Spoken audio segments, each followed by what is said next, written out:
Uyghur meselesi ve müstakillik. Vatan içideki ve sırtideki Uygurlar qandaq saqlanıp qalımız? Vatandaki qeyrindaşlarımızı qandaq qutuldurimiz? Tinchlik siyosati bilan Uyghur mustaqilligi hal bo'lamdi? Kimlar, nima uchun tinchlik suhbat kelishimini qo'llaydi? Birinchi, vatan ichidagi ve sırtidaki Uygurlar qandaq saqlanıp qalımız? Nima uchun ba'zi dava aktivlar oldi bilan vatan ichidagi xalqimizni qutuldirishimiz kerak degan ideyada dava qiladi? Biz qandaq saqlanıp qalımız? Deyishdan burun biz Xitoyning 70 yillik mustabidi ostida o zaminning egisi bo'lib turuqliq avtonomiya bilan yashab qanchalik saqlanib qoldik degan bu nuqtalarni bir xotirlab o'ylansak to'g'ri bo'ladi. Biz avtonomiya bilan yashab Xitoyning 70 yillik irqiy qirg'inchiligiga og'ir darajada uchrab yashab keldik. Buningga yetarlik dalil isbotlar bilan dunyoga anglatdik. Biz yana Xitoyning ximiyalik yadro atom bioximiya tecrübe obukti bulup yaşadık. Bununla ait yeterlik delil ispatlarımı dünya halkı bilen medya arkalık yüz görüştü.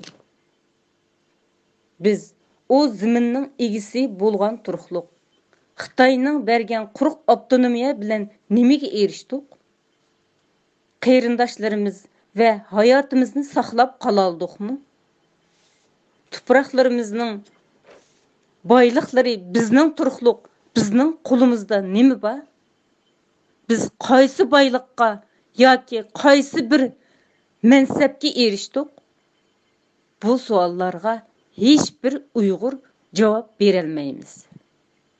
Chunki biz qeyrindaşlarımızning hayotini va Xitoyning xohlagancha qul qilib, xo'rlab, dafsanda qilishidan boshqa hech nimaga erisholmadik. Mana bu avtonomiyaning Xitoy bilan birga yashashning natijasi. Bizning ko'ygunimiz bu ochiq haqiqatlar. Demakki, biz avtonomiya bilan o'zimizni, xalqimizni saqlab qololmadik. Bu yerda tushunib yetgan shundoq bir nuqta bor. Biz Uyg'urlarning mustaqil bo'lib, Xitoy tajovuzchilarini vatanimizdan qo'g'lab, milliy mustaqil Uyg'ur davlatimizni qurib, mustaqil bo'lgandila o'zimizni va vatandagi xalqimizni saqlab, qutqizib qoldiganligimizni tushunib yetdik. Biz mustaqil bo'lmay turib, hech bir narsa bizning bo'lmaydi. Biz mustaqil bo'lmay turib, kelgusimiz ve evlatlarımızın hayatı bexatar bo'lmaydi. Biz mustaqil bo'lmay turib, kuchimiz bo'lmaydi. Chunki davr siyosati o'zgarishchan bo'ldi. Mustaqillikdan iborat bu egilik huquqimiz bo'lsa, tashqi dushman kuchlarning xohlagancha zimin ve xalqimizni dafsanda qilishdek hujumlardan saqlanib qolamiz. Biz Uyg'urlar faqat mustaqil davlatimizni qurib chiqqandila vatan ichidagi va sirtidagi Uyg'urlar saqlanib qolamiz. Buningdan boshqa bizning chiqish yo'limiz yo'q. Ikkinchi, vatandagi qeyrindoshlarimizni qandoq qutuldiramiz? Bu meseleye şundoq javob beraman. Biz vatan sirtidagi Uyg'urlar kuchlik tashqi davlatlarning Xitoyga qarshi siyosiy faoliyat harakatlariga egishib, moslashib minishimiz kerak. Mustaqillikdan iborat bu orzuyimiz, talabimizni ochiq o'ttirg'i qo'yib, siyosiy va jang faoliyatlariga hozir bo'lishimiz vatanimiz uchun, qeyrindoshlarimiz uchun mal, jon berishga tayyor turib, hayot mamatliq jang bilan vatanimizni, qarindoshlarimizni qutqizib qolamiz. Bu biz Uyg'urlarga qolgan eng oxirgi yo'l. Biz xohlamasak bu yo'lga mecburiz ve başka çekiniş, sükut yolumuz yok. Bunu halkımız düşünüp yetişi gerek. Üçüncü, tinchlik siyosati bilan Uyg'ur mustaqilligi hal bo'lamdi. Bu masalaga kelsak, nurg'un xalqimiz Uyg'ur mustaqilligi tinch yo'l bilan hal bo'ladi deb o'ylab keldi.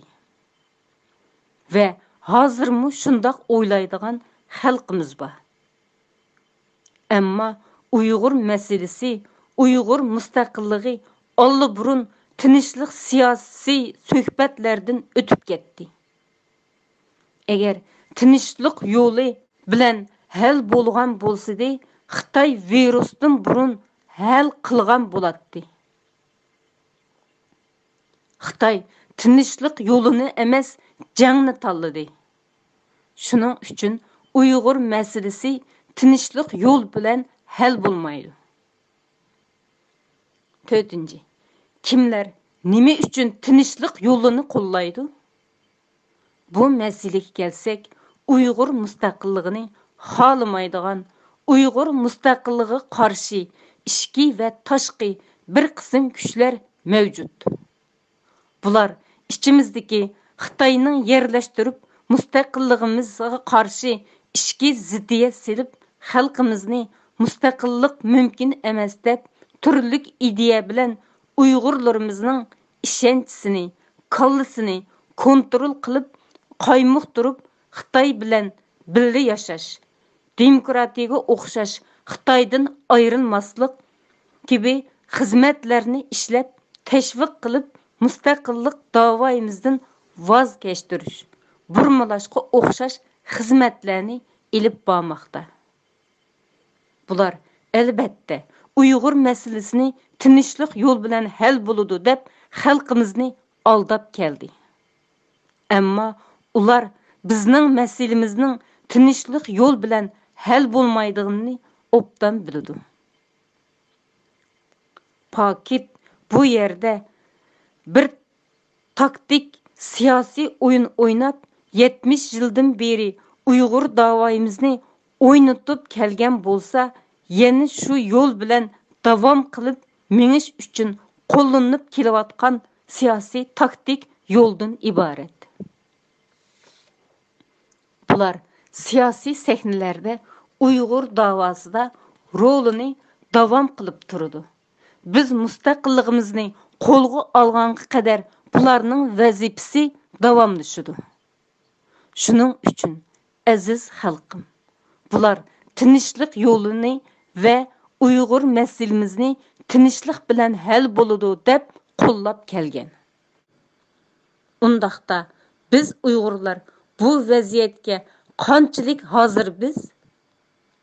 Bu savolni barliq Uyg'ur xalqimizning jiddiy o'ylanib beqishi kerakligini so'raymiz. Ko'pchilikka rahmat.